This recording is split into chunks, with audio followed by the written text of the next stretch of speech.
Good morning all of you, welcome to the target BCEC 2026 classes. मैं राजरंजन आज आपके साथ एक नए चैप्टर के साथ जुड़ रहा हूं, जो चैप्टर है हमारा पीरियोडिक क्लासिफिकेशन ऑफ एलिमेंट्स। हमने ऑलरेडी 2 चैप्टर्स को कवर कर रखा है, that is mole concept and atomic structure. आज का जो हमारा चैप्टर है बहुत खास होने वाला है, क्योंकि इसी चैप्टर के बेसिस पे हम अगले चैप्टर को पढ़ने वाले हैं, और वो है हमारा chapter chemical bonding and molecular structure.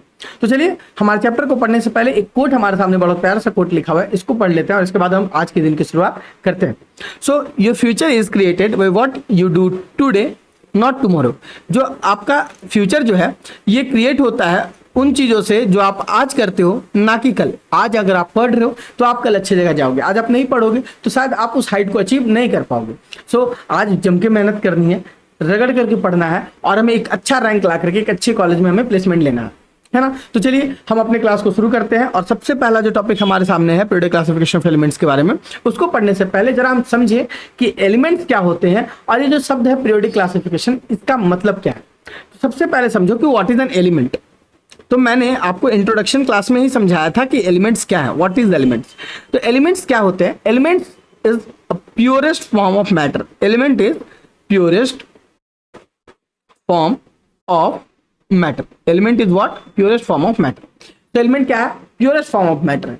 अच्छा, किससे बना हुआ होता है? So it is made up of what? It is made up of, ये मेडअप ऑफ किससे बना हुआ होता है तो हम देख लेते हैं। It is made up of atoms. So it is made up of atoms. So elements are made up of atoms. मैं क्या कह रहा हूं? मैं कह रहा हूं एलिमेंट्स यानी तत्व। तत्व जो है वो किसी भी पदार्थ के सबसे शुद्ध फॉर्म माने जाते हैं, प्योरेस्ट फॉर्म माने जाते हैं। किससे बने होते हैं? तो ये बने होते हैं एटम्स के, या ये बने होते हैं परमाणुओं से, ये बने होते हैं। ठीक है, हमने पढ़ा था कि देयर आर 114 एलिमेंट्स। हमने 114 एलिमेंट्स की बात हमने आपसे की थी। सो 114 एलिमेंट्स की जब मैं आपसे बात करता हूं तो मैं ये कहना चाह रहा हूं कि 114 एलिमेंट्स है टोटल। तो इसको किसी न किसी तरीके से अरेंज करना पड़ेगा, सजाना पड़ेगा, ताकि हम इसको बेटर तरीके से पढ़ सके। सो बेटर तरीके से पढ़ने के लिए हम एलिमेंट्स को सजाते हैं। 114 एलिमेंट्स को अलग अलग तरीके से हम लोग क्या करते हैं? अरेंज करते हैं, जिसको आप पढ़ते हो पीरियोडिक टेबल में। जिसको आप किस में पढ़ते हो? जिसको आप पढ़ते हो पीरियोडिक टेबल में। सो उसको आप पीरियोडिक टेबल में पढ़ते हो। ठीक है, सो उसको आप किसी में पढ़ते हो? उसको आप पढ़ते हो पीरियोडिक टेबल में। 114 एलिमेंट्स को हम किस तरीके से अरेंज करते हैं, that you read in the chapter periodic table. अब पीरियोडिक टेबल जो आप पढ़ते हो, ये बेसिकली पीरियोडिक क्लासिफिकेशन की स्टार्टिंग की पॉइंट में बता रहा हूँ कि पीरियोडिक टेबल जो है वो बना कैसे। आज जो पीरियोडिक टेबल हम दिखते हैं, जो कुछ इस तरीके से दिखता है, आपका जो पीरियोडिक टेबल है आज कुछ इस तरीके से दिखता है। ये पीरियोडिक टेबल आखिरकार बना कैसे? क्या फाइंडिंग थी? क्या इनिशियल स्टेप्स लिए गए थे? किसने पहले सोचा था कि एक पीरियोडिक टेबल बनाने की हमें जरूरत है, हमें एटम्स को अरेंज करने की, एलिमेंट्स को अरेंज करने की हमें जरूरत है? ये सबसे पहले किसने सोचा था? क्या आपको कुछ ऐसा दिखता है? ये कुछ एक चेयर जैसा दिखता है। वो चेयर जिसका क्या है, 1 फुट है ना, 1 फुट होल्डिंग है। तो एक उस तरीके की चेयर के समान ही दिखता है। तो ये जो एलिमेंट्स हैं ये कैसे बना, ये कैसे ये पीरियोडिक क्लासिफिकेशन ऑफ एलिमेंट होता है, हम इसको इस चैप्टर में बहुत अच्छे तरीके से पढ़ने वाले। तो सबसे पहले जिसने इसके बारे में सोचा वो थे डोवेर्नियर। तो डोवेर्नियर ने क्या बोला? डोवेर्नियर ने कहा, उस समय देखो उतने एलिमेंट्स के बारे में पता नहीं था जब डोवेर्नियर ने क्लासिफिकेशन किया एलिमेंट्स का, तो उस समय ज्यादा एलिमेंट्स के बारे में पता नहीं था, 16-17 एलिमेंट्स के बारे में ही बस पता था। तो डोवेर्नियर ने एक ट्रायल दिया और उन्होंने 3-3 के ग्रुप में एलिमेंट्स को अरेंज किया। अरेंज किया डोवेर्नियर ने सिमिलर टाइप के एलिमेंट्स को इन ग्रुप ऑफ 3, 3-3 के ग्रुप में उन्होंने अरेंज किया, और इसको उन्होंने कहा ट्रायड्स। और क्योंकि डोवेर्नियर ने दिया है तो इसलिए हम इसको कहते हैं डोवेर्नियर ट्रायड। सो इसलिए हम इसको क्या कहते हैं? डोवेर्नियर ट्रायड्स कहते हैं। अब इन्होंने किस तरीके से अरेंज किया इन एलिमेंट्स को? तो उन्होंने कहा कि जो एटॉमिक वेट है मिडिल एलिमेंट का, that is approximately the arithmetic mean of other two. यानी उन्होंने क्या कहा कि जो एटॉमिक वेट है मिडिल एलिमेंट का, आप 3 एलिमेंट्स का एक ग्रुप बनाओ, 3 एलिमेंट्स की एक सीरीज बनाओ। उन 3 एलिमेंट्स में जो पहला और जो लास्ट एलिमेंट है उसका एटॉमिक वेट आप कैलकुलेट करो और उसका मीन निकालो। मीन कैसे निकालते हैं? मीन यानी एवरेज आप निकालो। जब उसको आप एवरेज आउट करोगे, मीन कैसे कैलकुलेट करते हैं? So number of operations, sum of operations by number of operations. मतलब मैं ये कहना चाह रहा हूँ मीन कैसे हम लोग कैलकुलेट करते हैं। तो मीन कैसे कैलकुलेट करते हैं? सपोज दैट कि बहुत सारे नंबर्स दिए हुए हैं, तो आप करो सबको जोड़ दो, n1 plus n2 plus n3 plus n4 and so on. और जितने भी नंबर हैं उनसे आप उसको क्या कर दो? डिवाइड कर दो। अब यहाँ पे हमारे पास 2 नंबर है, फर्स्ट एंड थर्ड, तो उन दोनों को हम जोड़ करके 2 से क्या कर देंगे? डिवाइड कर देंगे। तो चलो एक क्वेश्चन हम करके देखते हैं। एक एग्जांपल हम इस तरीके से समझ के देखते हैं। तो उन्होंने क्या कहा, डोबेनेट ट्राइड में उन्होंने कहा कि atomic weight of middle element is approximately the arithmetic mean of other two. अब इसमें इन्होंने क्या किया कि तीन तीन के जो ट्राइड्स इन्होंने बनाए थे, पहला ट्राइड इन्होंने बनाया लिथियम, सोडियम एंड पोटेशियम का, लिथियम, सोडियम एंड पोटेशियम का। अब आप देखो लिथियम का एटॉमिक नंबर कितना होता है, सो लिथियम का एटॉमिक नंबर है 3। सोडियम का एटॉमिक नंबर कितना है, तो हमारे पास सोडियम का एटॉमिक नंबर है हमारे पास 11, और जो पोटेशियम है उसका एटॉमिक नंबर है 19। वेयर एज जो मास नंबर है, मास नंबर हम सबका देखें या एटॉमिक वेट हम अगर सबका देखें तो कितना है 7, 23 एंड 39 रिस्पेक्टिवली। अब जो पहला एलिमेंट है यहाँ पहला एलिमेंट, और जो थर्ड एलिमेंट है दिस वन, ये थर्ड एलिमेंट है हमारे पास और ये हमारे पास पहला एलिमेंट है, इनके एटॉमिक वेट को आप प्लस कर दो। सो 7 + 39, यहां से हमने 7 ले लिया, यहां से हमने 39 ले लिया, और कितने एलिमेंट्स को हमने प्लस किया, 2 एलिमेंट्स को। तो हम कितने से डिवाइड करेंगे, 2 से। तो आपने 2 से डिवाइड कर दिया, जब आपने कैलकुलेट किया तो आया 46/2 and that is equal to 23। So 23 will be the atomic weight of the middle element. तो यहाँ पे हमको मान लो अगर सोडियम का एटॉमिक वेट नहीं भी पता होता तो भी हम क्या कर सकते थे, हम अप्रोक्सीमेट एक वैल्यू निकाल सकते थे, और वो अप्रोक्सीमेट वैल्यू कितनी है 23। और देखो आप सोडियम का एटॉमिक वेट कितना होता है 23। चलो यहां देखो जरा, मैं आप इसको हाइड कर देता हूं पहले। तो अब देखो क्लोरीन, क्लोरीन का एटॉमिक वेट कितना है 35। अब आप समझ रहे हो कि क्या करना है 35। और आयोडीन का एटॉमिक वेट कितना है 127। हमने क्या किया, जो फर्स्ट एलिमेंट है और जो थर्ड एलिमेंट है, ट्राइड के फर्स्ट और थर्ड एलिमेंट के एटॉमिक वेट को हमने सम किया और उसका अरिथमेटिक मीन निकाला, क्योंकि हमने 2 एलिमेंट को लिया था तो हमने 2 से डिवाइड किया। जब आप इसको 2 से डिवाइड करोगे तो देखो कितना हो जाता है, 7 + 5 = 2, 2 + 3 = 5 and 1 6, and here 6 and 1 162/2। सो 162/2 कितना हो गया 162/2। अगर आप इसको सम करोगे तो कितना आएगा 81। अगर आप इसको डिवाइड करोगे, इसको अगर आप ओवरऑल सॉल्व करोगे तो आएगा आंसर, हमारे पास कितना आंसर आएगा 81। सो 81 is the atomic weight of bromine. So bromine का एटॉमिक वेट कितना हो गया हमारे पास 81 हो गया। चलो एक और क्वेश्चन हमारे पास, इसको भी सॉल्व कर लेते हैं, जरा इसको भी सॉल्व कर लिया जाए। कितना है हमारे पास, चलो मैं आंसर को फिर से हाइड कर देता हूं। सो हमारे पास फर्स्ट एटम कौन है, हमारे पास फर्स्ट एलिमेंट है कैल्शियम, दूसरा एलिमेंट कौन सा है strontium, and the third element is barium. तो 3 एलिमेंट्स हमारे पास है, कैल्शियम, स्ट्रॉन्शियम एंड बेरियम। ये तीनों एलिमेंट्स को ट्राइड में अरेंज किया गया। अब जो पहला एलिमेंट है उसका एटॉमिक वेट कितना है 40। जो हमारे पास थर्ड एलिमेंट है उसका एटॉमिक वेट कितना है 137 डिवाइडेड बाई 2। जो आपने इसको 2 से डिवाइड किया तो कितना आ जाएगा जरा देखो, सो इट विल बी 177/2। और आप इसको जब सॉल्व करोगे तो it will be approx to 88.5। सो ये आपका 88.5 will be the atomic weight of the strontium. ये है हमारा डोबेनेट्राइड के 3 के एलिमेंट के बेसिस पे हमने इसको क्या किया है, ग्रुपिंग किया। अब हम बात करते हैं नेक्स्ट पे। सो नेक्स्ट हमारे पास डी कॉन्कॉर्ड्स टेलुरिक हेलिक्स। अब इसको क्या समझते हैं, थोड़ा सा टेढ़ा मेढ़ा नाम है लेकिन समझने की कोशिश करेंगे तो हमारे समझ में आ जाएगी। नाम टेढ़ा मेढ़ा है पर कॉन्सेप्ट बहुत आसान है। तो इन्होंने किस तरीके से अरेंज किया, इन्होंने कहा कि देखो ये थोड़ा सा सही जा रहे थे कि इन्होंने एटॉमिक वेट के, इन्होंने ट्राइड नहीं लिया, इन्होंने एटॉमिक वेट के क्रम में इसको सजाना चालू किया। सो इन्होंने कैसा अरेंज किया, इन्होंने अरेंज किया एलिमेंट्स को in order of increasing atomic weight and made a cylindrical tube of element. तो इन्होंने सिलेंड्रिकल ट्यूब ऑफ एलिमेंट बनाया जिसमें इन्होंने क्या किया, इन्होंने एटॉमिक वेट को इंक्रीजिंग ऑर्डर में अरेंज किया। इन्होंने ये कुछ नहीं कहा कि ट्राइड बनाओ, ट्राइड बना करके 2 को प्लस करो फिर ऐसा करो, ऐसा नहीं होता। आज भी जो हम यूज करते हैं पीरियोडिक टेबल वो कैसे यूज करते हैं, वो यूज करते हैं in the increasing order of atomic number. अब यहाँ पे एटॉमिक वेट की बात हुई पर ऑर्डर जो इंक्रीजमेंट है ये आ गया, इन्होंने इंक्रीजिंग ऑर्डर का इन्होंने यूज करना चालू कर दिया। सो डी कॉन्कॉर्ड्स टेलुरिक हेलिक्स, ये बस नाम याद रहना चाहिए कि किसने क्या दिया, बस उससे ज्यादा कुछ इंपॉर्टेंट हमारे पॉइंट ऑफ व्यू से नहीं है। सो नेक्स्ट पार्ट हम बात करते हैं, जो नेक्स्ट क्लासिफिकेशन था that is Lothar Meyer classification. अब इन्होंने क्या किया, इन्होंने एटॉमिक वॉल्यूम, एटॉमिक वेट के बीच में ग्राफ प्लॉट किया। इन्होंने एटम्स के एटॉमिक वॉल्यूम और एटॉमिक वेट के बीच में ग्राफ प्लॉट किया और ऑब्जर्व किया that element of similar properties occupied similar position on the curve. तो सपोज दैट कि ये एक पोजीशन है, ठीक है, ये एक कर्व है हमारे पास। तो अगर सोडियम यहां आता है, सोडियम का अगर atomic weight by atomic volume यहां पे आ रहा है, atomic weight by atomic volume अगर सोडियम का कैलकुलेट करूं तो वो इस पॉइंट ऑफ टाइम पे कहीं आ रहा है।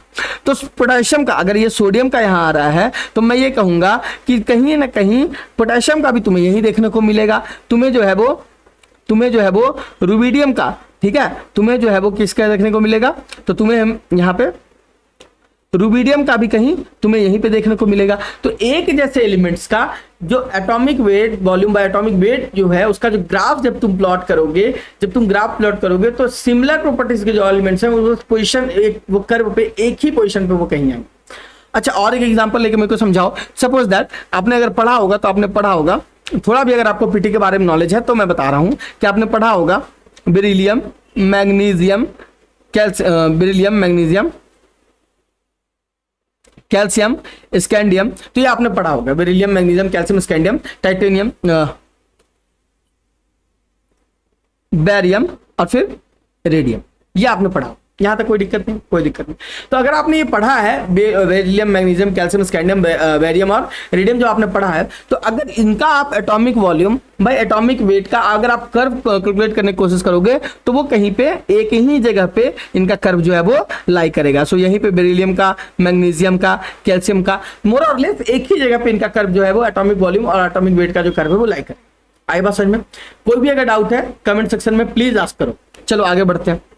अच्छा, यहीं पे मैं एक बात आपसे बताना चाहूंगा, हमारा ऐप जो है वो लॉन्च हो चुका है, प्रेप बिहार के नाम से प्ले स्टोर पे अवेलेबल है। आप उस ऐप को डाउनलोड कीजिए, उससे क्वेश्चंस प्रैक्टिस कीजिए। जब आप उस ऐप को डाउनलोड करेंगे तो आपको 549 का एक प्राइस बैंड दिखाएगा। परेशान होने की बात नहीं है, दैट इज ऑलमोस्ट, या मैं कहूंगा absolutely free of cost. Almost क्यों एब्सोल्युटली फ्री ऑफ कॉस्ट? आपको बस उस क्वेश्चन को जाना है, सॉल्व करना है और आप एज इट इज ऐप को यूज कर सकते हैं। कोई प्राइस पे करने की जरूरत आपको नहीं है। सो प्रेप बिहार ऐप के साथ बने रहिए और अपने प्रिपरेशन को जारी रखिए। चलो हम आगे बढ़ते हैं। So it is Newland classification. अब न्यूलैंड क्लासिफिकेशन उन्होंने क्या कहा भैया, इन्होंने ऑक्टेव्स का कॉन्सेप्ट दिया। ऑक्टेव्स का मतलब होता है group of 8। So group of 8, इन्होंने ऑक्टेव का कॉन्सेप्ट दिया। इन्होंने कहा कि arrange the elements according to increasing order of atomic weight. तो देखो पहला किसने कहा था, पहला इसने टिल्ड्रिक सेलिक्स ने भी में भी कहा गया कि increasing order of atomic weight के एलिमेंट्स को हम क्या करेंगे, ऑर्डर में अरेंज करेंगे। उन्होंने क्या कहा, फिर उन्होंने कहा कि प्रॉपर्टीज ऑफ फर्स्ट एलिमेंट और जो 8th एलिमेंट है वो सेम होगी। सो न्यूलैंड ने कहा कि तुम अगर अरेंज करोगे increasing order of atomic weight के कंपैरिजन में, तो तुम देखोगे कि पहला एलिमेंट और जो उसके बाद जो 8वां एलिमेंट होगा उसकी प्रॉपर्टी सेम होगी।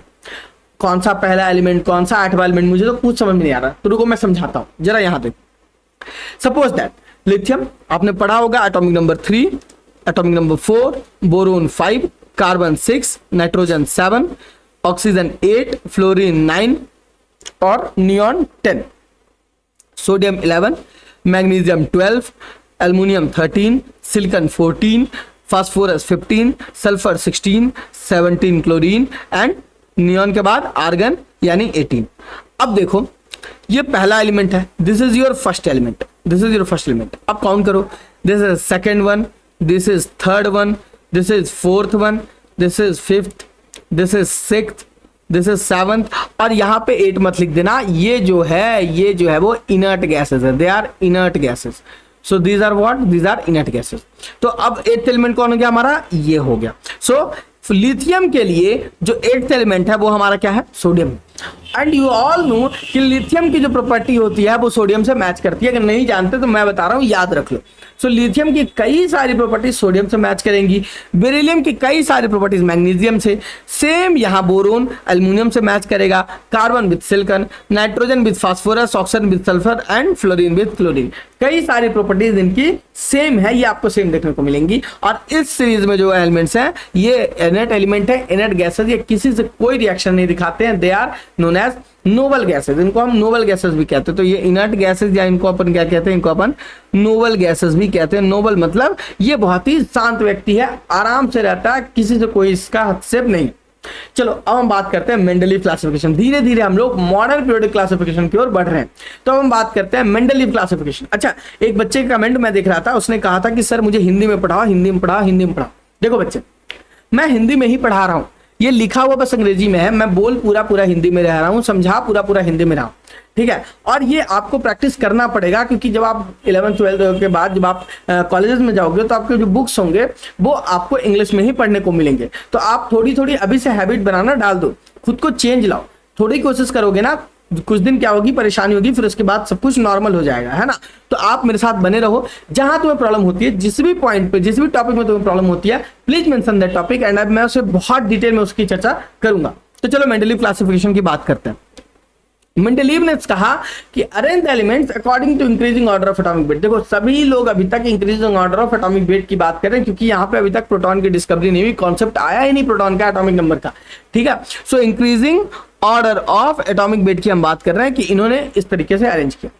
काफी हम लोग करीब जा चुके हैं, हम लोग काफी करीब जा चुके हैं मॉडर्न प्रेडिक्टेबल के, लेकिन अभी क्या बनना बाकी है, अभी पीरियड और ग्रुप बनना बाकी है। तो मेंडलीव ने पीरियड और ग्रुप बनाए। इन्होंने कहा कि जो फिजिकल और केमिकल प्रॉपर्टीज हैं एलिमेंट्स की, physical and chemical properties of elements are the periodic functions of their atomic weight, यानी एटॉमिक वेट के साथ साथ इनके जो periodic physical and classic chemical properties है वो चेंज होता है। जैसे एग्जांपल पहली जो हमारे पास लिथियम, यहाँ पे इसी एग्जांपल को तुम अगर ले लो तो लिथियम जो है, लिथियम का जो प्रॉपर्टीज है वो मैच कर रहा है सोडियम से।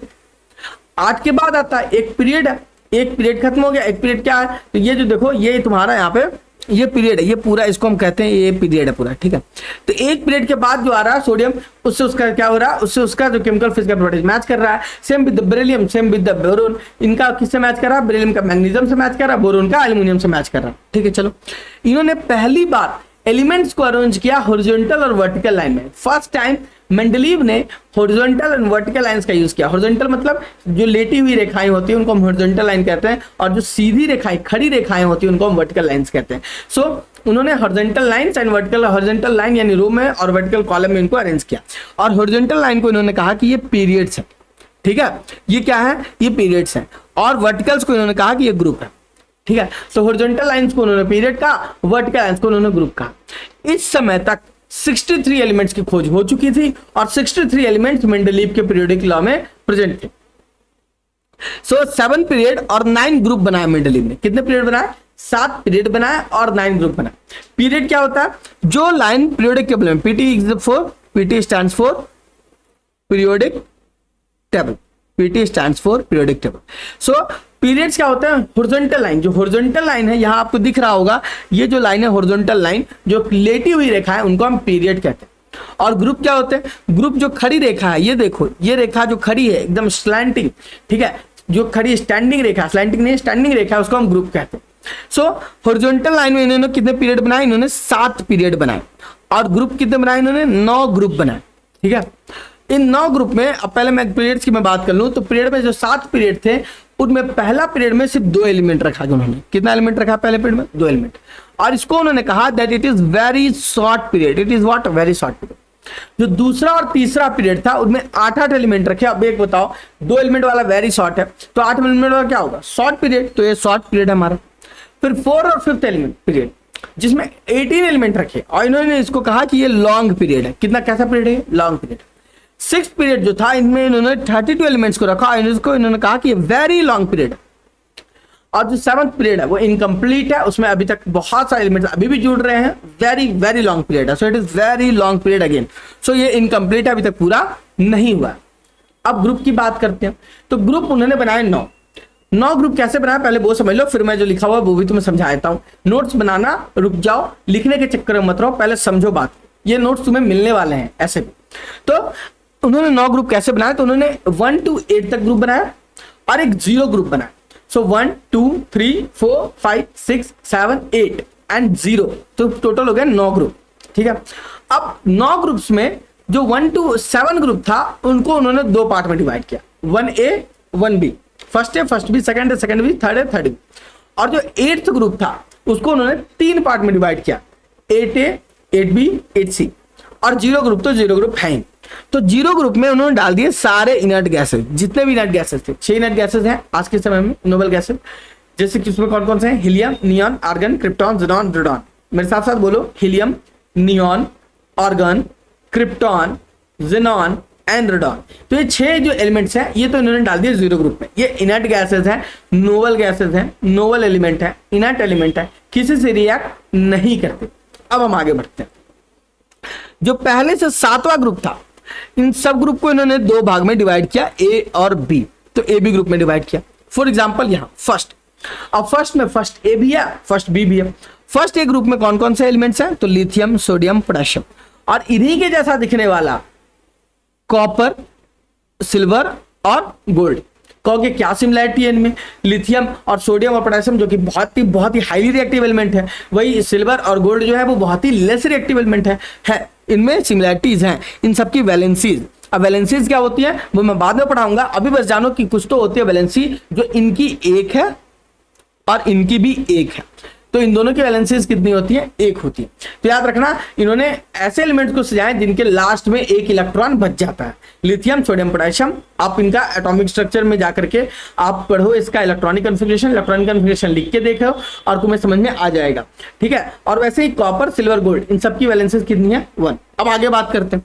फिर इन्होंने 3 ट्रायड बनाया। अब ये तो फर्स्ट का है, 7 तक इन्होंने यही किया, 7A 7B 6A 6B।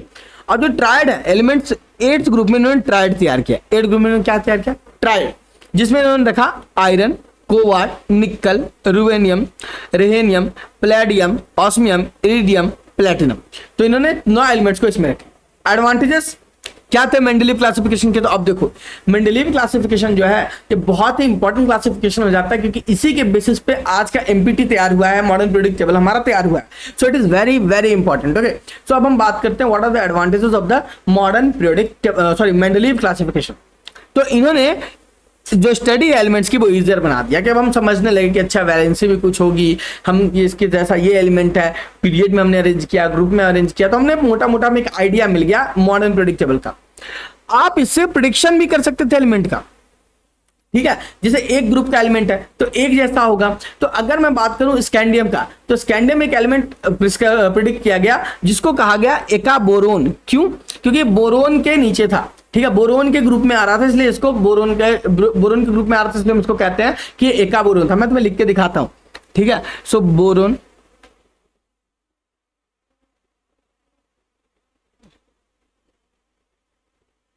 अब देखो ये जो तुम्हें दिख रहा है ये जो है वो 13th ग्रुप है। अभी मैं मॉडर्न पीरियोडिक टेबल को मैं पढ़ाऊंगा तो मैं दोबारा बताऊंगा, अभी बस इतना ध्यान दो कि कुछ तो भी ऐसा है। तो यहाँ बोरोन है, ये सिलिकन है, ये जर्मेनियम, और ये है स्कैंडियम।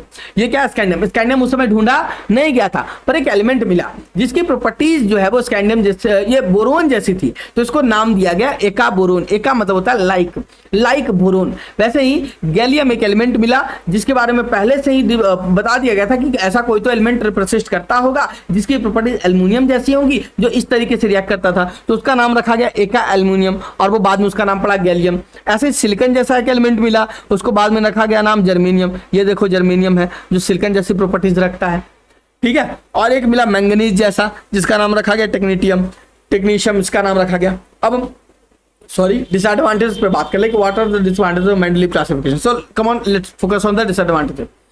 पोजीशन ऑफ हाइड्रोजन, अरे भैया ये तो आज भी हाइड्रोजन का पोजीशन तो आज भी एक चर्चा का विषय है कि हाइड्रोजन को हम रखें किस में, मेटल में रखें कि नॉन मेटल में रखें, फर्स्ट ग्रुप में रखें कि लास्ट ग्रुप में रखें। तो हाइड्रोजन का तो भैया आज भी पंगा है। तो इस समय भी था कि पोजीशन ऑफ हाइड्रोजन इनके भी समय पे फिक्स नहीं था। पोजीशन ऑफ आइसोटोप्स, अब बताओ ये है C16, C12 एंड C14, माफ करना C12 एंड C14, दोनों कार्बन के आइसोटोप्स हैं, दोनों का एटॉमिक नंबर सेम है, ठीक है। और एक बात बताओ, जो जिन्होंने एटॉमिक वेट के इंक्रीजिंग ऑर्डर पे रखा था, तो नाइट्रोजन जो होता है, नाइट्रोजन का भी एटॉमिक वेट होता है 14। तो अब बताओ कार्बन को कहां रखा जाए? कार्बन को इसके साथ रखा जाए कि इसके साथ रखा जाए? कार्बन, अब क्योंकि उस समय क्या मैं कह रहा हूं कि आइसोटोप्स क्या होते हैं कि ऐसे एलिमेंट्स होते हैं जिनका एटॉमिक नंबर तो सेम होता है पर मास नंबर डिफरेंट होता है। अच्छा, अब ये सारी प्रॉपर्टी सेम होते हैं, बस ये रेडियो एक्टिव आइसोटोप होते हैं, हैवी आइसोटोप होते हैं, हैवी मेटल्स इनको हम कहते हैं, ठीक है, हैवी एलिमेंट्स कहते हैं।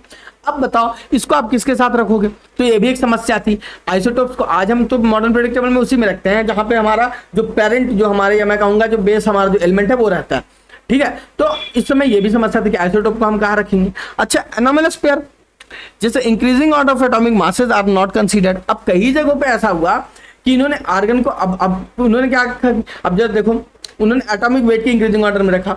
अब जरा यहां देखो, अब बात करो आर्गन की। सो आर्गन का एटॉमिक नंबर होता है 18 और पोटेशियम का एटॉमिक नंबर होता है 19।